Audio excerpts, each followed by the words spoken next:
নমস্কার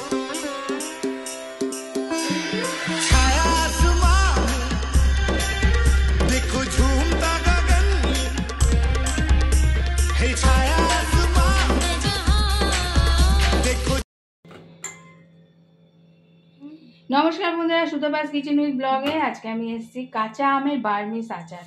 তো এইটা আমি অনেক খুঁজে, এখন গরম চলে যাচ্ছে, কাঁচা আম পাওয়া যাচ্ছে না, অনেক খুঁজে নিয়ে এসে চোকলা চালিয়ে ধুয়ে এইভাবে কেটে নিয়েছি। এবার এর মধ্যে চিনিটা এখনই দিয়ে দেব। চিনিটা দিয়ে একটুখানি বেশ খানিকক্ষণ মাখিয়ে, আধা ঘন্টা 1 ঘন্টা একটু মাখিয়ে রাখতে হবে, ঠিক আছে? আমার কিন্তু 3টে আম ছিল, তাই জন্য আমি ওই বাটি, এই যে এই বাটির 1 বাটি চিনি নিয়েছি, ঠিক আছে? চিনিটা ভালো করে মাখিয়ে নিলাম, নিয়ে এটা বেশ খানিকক্ষণের জন্য একটু ঢেকে রাখলাম।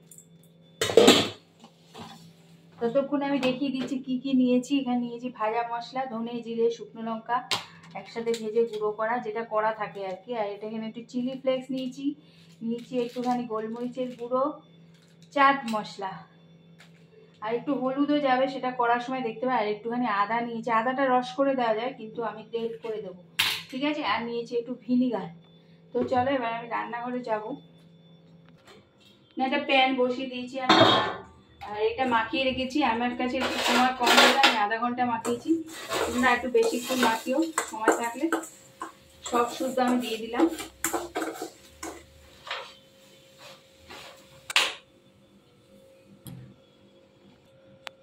আমি একটু লো ফ্লেমে করে এটা চাপা দিয়েছি। এই যে চিনি থেকে এই রস বেরিয়েছে, অনেকটা চিনি দিয়েছি, এটাই টানবে, এটাতেই আচারটা কিন্তু হবে, ঠিক আছে? এখনই আমি দিয়ে দিলাম সামান্য একটু হলুদ, খুব সামান্য।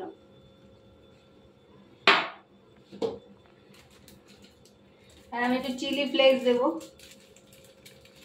লঙ্কার গুঁড়ো থাকলে দিও, আমি সামান্য একটু চিলি ফ্লেক্স দিলাম। চাট মশলা, এই যে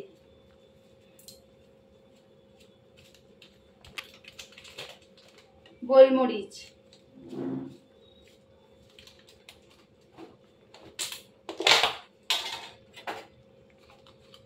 বিট নুন, একটু বিট নুন দিলাম অল্প করে।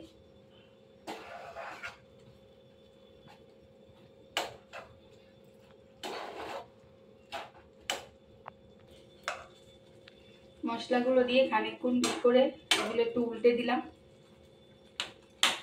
এমনিও আম সিদ্ধ হয়ে গেছে, দেখতে পাচ্ছ তো,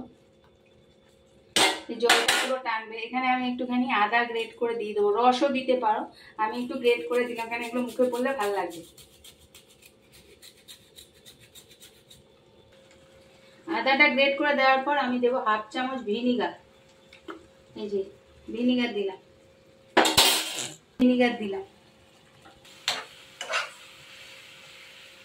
পুরো টেনে গেছে। এবার কিন্তু মুখ্য জিনিসটা দিতে হবে, এই যে ভাজা মশলা, এটা না দিলে আচারের টেস্টই আসে না। তো দিয়ে ভালো করে নেড়ে দেবে, কিন্তু অলমোস্ট রেডি, আর একটুবার রাখবো, ব্যাস।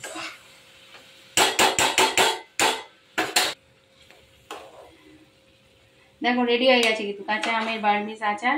এটা কিন্তু পদ্ধতিটা খুব সহজ আর খুব তাড়াতাড়ি হয়, একবার বানিয়ে করে খেও। তো আমি একটু ঠান্ডা হলে এটাকে সার্ভ করবো, শিশিতে তুলবো তো, তাই জন্য, ঠিক আছে? তখন আবার তোমাদের সামনে আসছি। আমি কিন্তু রান্নাঘর থেকে মানে ডাইনিং টেবিলে নিয়ে চলে এসেছি, তার কারণ ঠান্ডা করবো বলে। ঠান্ডা করে এই যে আমি এটাতে রেখে দেবো। তো দেখো এগুলো ভরে রাখছি আমি। এখানে আবারও বলছি 3টে আমের করেছি, হ্যাঁ। এবার যে যেটা আমের করবে সেই অনুযায়ী তো মশলাটা দিতে হবে, তা না হলে টেস্ট হবে না। তো ভরে নিচ্ছি। রেডি হয়ে গেছে আমার কাঁচা আমের বার্মিস আচার। যদি ভালো লাগে তাহলে একটু সাথে থেকো, আর এতক্ষণ আমার সাথে থাকার জন্য সকলকে অসংখ্য ধন্যবাদ। আসবো আবার পরবর্তী কোনো ভিডিও নিয়ে, ততক্ষণ সকলে ভালো থেকো। আজ আসি।